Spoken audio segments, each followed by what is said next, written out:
Hello students, class 11 business studies, chapter number 3 private public and global enterprise, निजी सार्वजनिक एवं भूमंडलीय उपक्रम।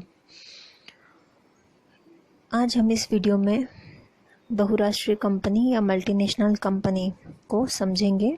एनसीईआरटी की बुक में ये वाला टॉपिक भी नहीं है हमारा, ये रेफरेंस बुक में है, तो ध्यान दीजिएगा।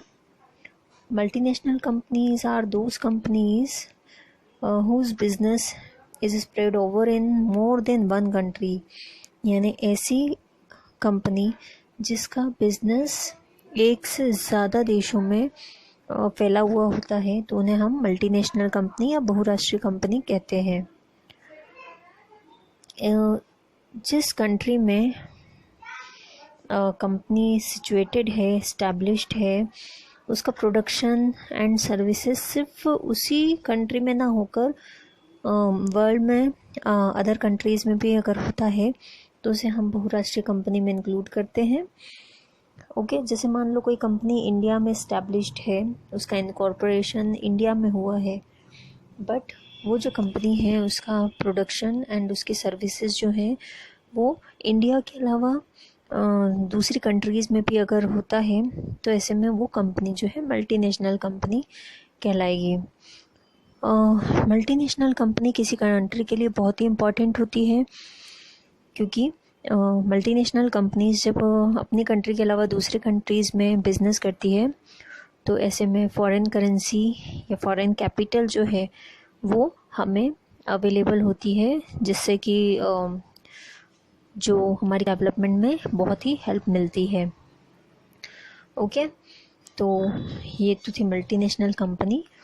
अब इसके क्या कैरेक्टरिस्टिक्स होते हैं वो देख लेते हैं हम। सबसे फर्स्ट थिंग कि जनरली ये जो कंट्रीज़ होती है इनका सेटअप डेवलप्ड कंट्रीज़ में होता है, यानी इनका कॉरपोरेशन जो है, इनकॉर्पोरेशन वो आइदर इन डेवलप्ड नेशन और इन डेवलपिंग नेशन होता है। देन डेफिनेटली ये बहुत ही वाइड एरिया में इनका फंक्शनिंग होता है, वर्क होता है, इसलिए इनके जो फाइनेंशियल रिसोर्सेज हैं वो भी बहुत ज़्यादा होते हैं इनके पास।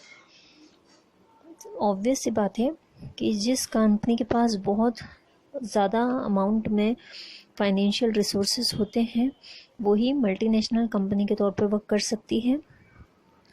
देन अगर वर्ल्ड मार्केट में किसी कंपनी को आगे बढ़ना है, सक्सेसफुल होना है, प्रॉफिट अर्न करना है, तो डेफिनेटली मल्टीनेशनल कंपनी जो है वो हाई क्वालिटी गुड्स को प्रोड्यूस करती है।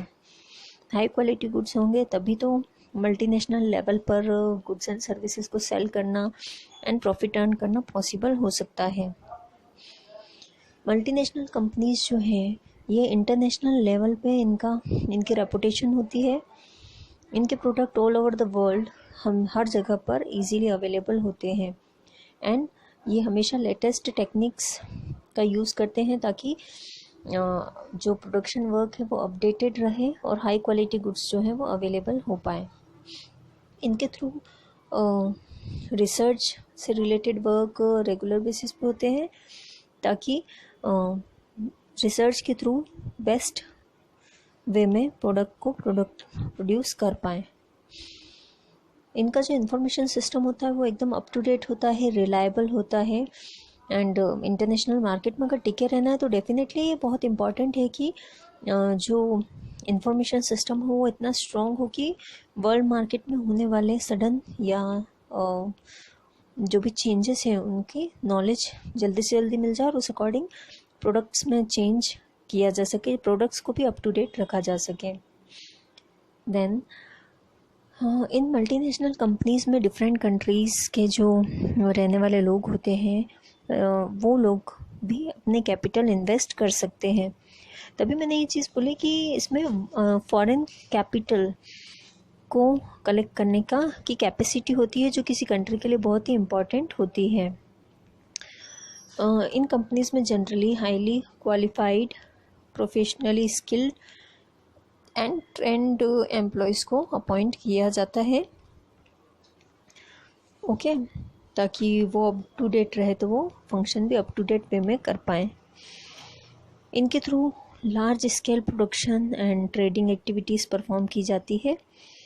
तो मल्टीनेशनल कंपनीज़ जो हैं वो हाई लेवल की हाई क्वालिटी गुड्स प्रोड्यूस करने वाली कंपनीज़ होती हैं, जिनका कि किसी भी कंट्री के डेवलपमेंट में बहुत ही इम्पोर्टेंट रोल होता है। होप सो आपको समझ में आया होगा। Thank you.